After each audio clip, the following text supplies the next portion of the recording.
Coming up, some awesome releases from Rock Candy Records. Come and have a look.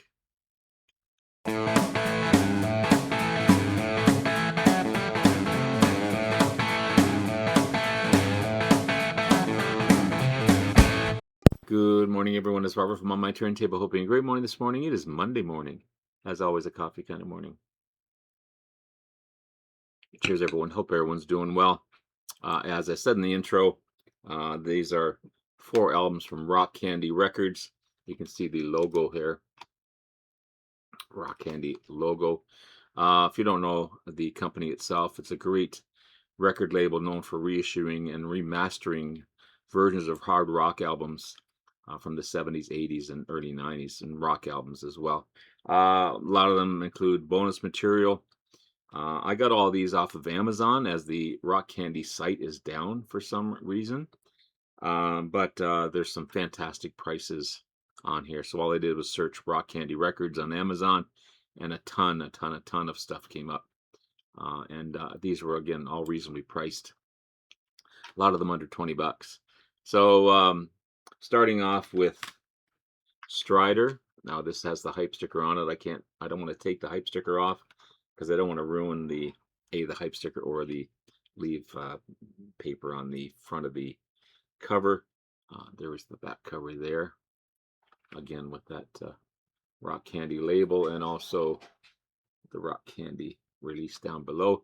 Again, Disney remastered and expanded edition with 2 bonus tracks. Originally released in 1974, reissued in 2024.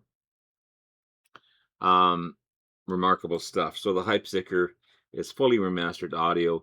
London-based rebel rockers making significant strides with final album number 2. Produced by Damon Lynn Shaw, who worked with Status Quo and Golden Earring. Also managed by Bill Gaff, who also worked with Faces and Rod Stewart. Includes Seems So Easy, Crossline, and Searching for the Clouds, plus 2 bonus tracks. 16-page fully colored booklet, 4,500 word essay with new interviews and enhanced artwork. So there's the CD there.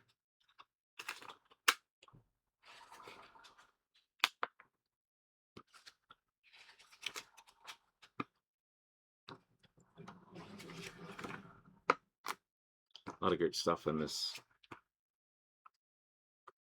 booklet, a ton of reading. Brings you up to date with the band that I wasn't aware of. I'm still finding and discovering new bands, which is the cool thing about doing this, as well as watching you guys and your videos. Even though this is an amazing album and the band is tight and really, really good, they also toured with Alex Harvey Band, This Faces, Status Quo.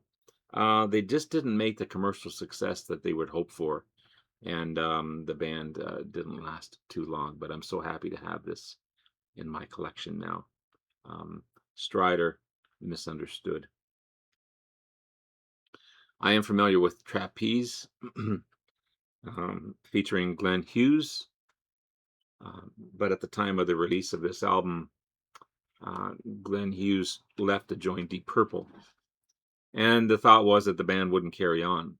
But the band reunited.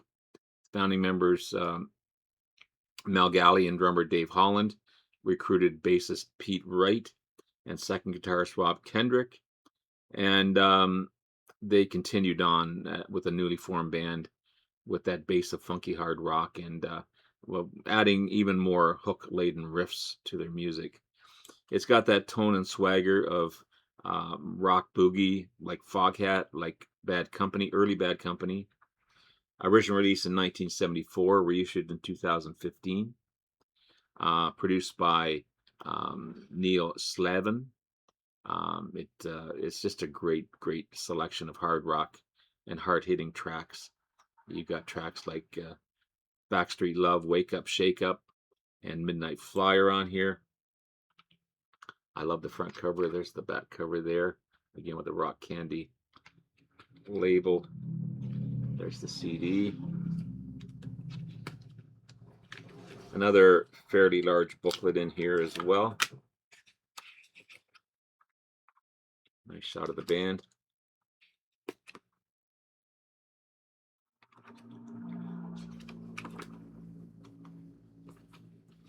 I love that photo there.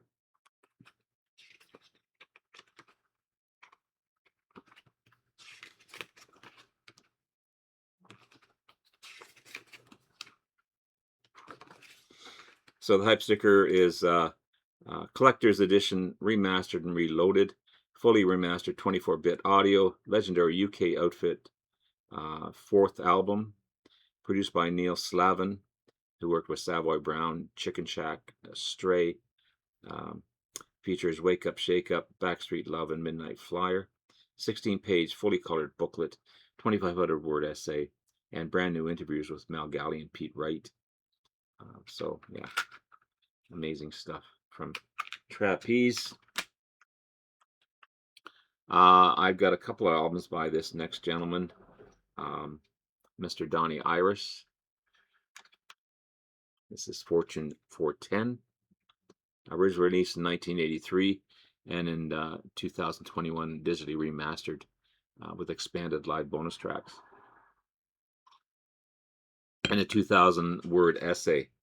So the hype sticker says, fully remastered audio. Donnie and his cruisers enter the digital realm with album number 4. Produced by Mark Asvek. Includes Stage Door Johnny, Do You Compute, and Cry If You Want To, plus bonus live tracks.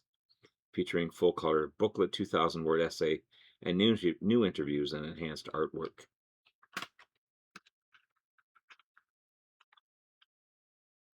Not as large a booklet as the 2 previous albums, and not really great photos of the band.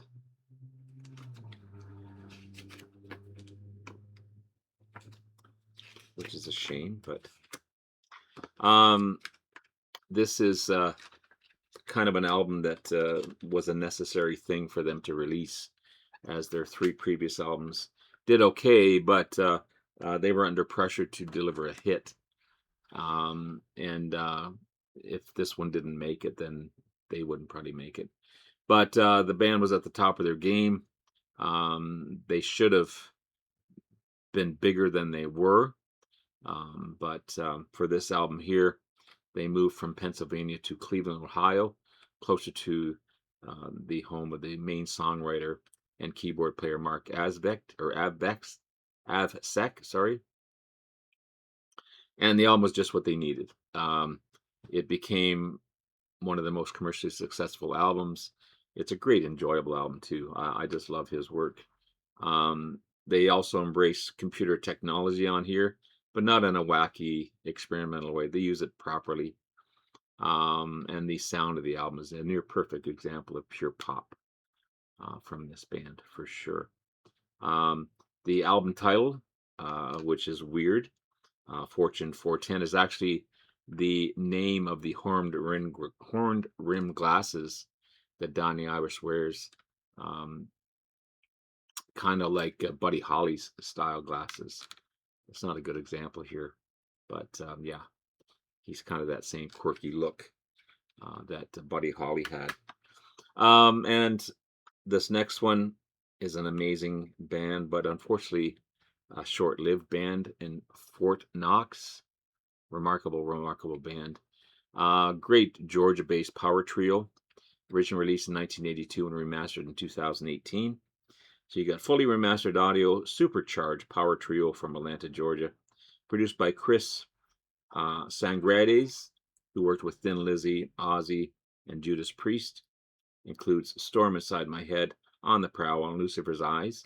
There's a 16-page book, 3,500-word essay, enhanced artwork, and unseen photos and new interviews.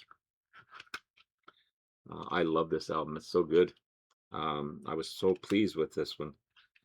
It's a cool thing when you find a band and you just love their work, but again, short-lived. They were part of that 80s boom, where every band was trying to be huge and big. And they kind of made it, but they didn't. Um, they based in Georgia, um, and led by guitarist and vocalist Rick Fowler. Um, they had some impressive stuff, and they toured with big bands like Cheap Trick, April Wine, Aerosmith, but there was no support from the label, and they were kind of left on their own. Even though there's great songs here, great ratings, great playing, even one of their tracks hit MTV at the time, and they also had some radio airplay. They just didn't make it. The support was just few and far between. It's a real shame because the quality of this record and the playing on this record shows some awesome potential. But check out Fort Knox; they're a great, great band for sure. Now, this is not a Rock Candy record, but I ordered it at the same time because it's in the same vein as the other albums that I just showed you. This is Jackal. It's a great, great band. This is produced by Brendan O'Brien. It's on the Geffen label. Um, just some excellent songs, and apparently also there's a picture of the chainsaw there. The lead singer does a solo with the chainsaw. I don't know how that works, but they're from Kennesaw, Georgia, formed in 1991. There's a good picture of the band there. It's kind of a fusion of glam rock and glam metal and southern rock. This is their self-titled album, Jackal, 1992.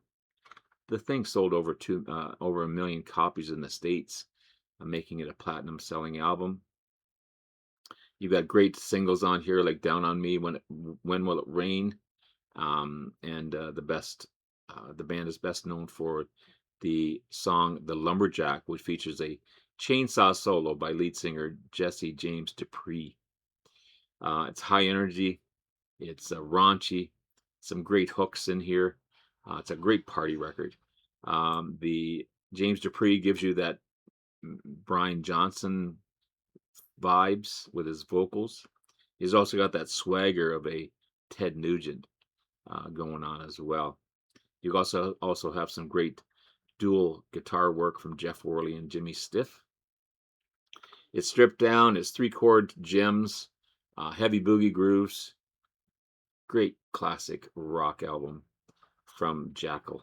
So there you have it, guys. There's 4 amazing releases from Rock Candy Records, as well as this amazing album from Jackal.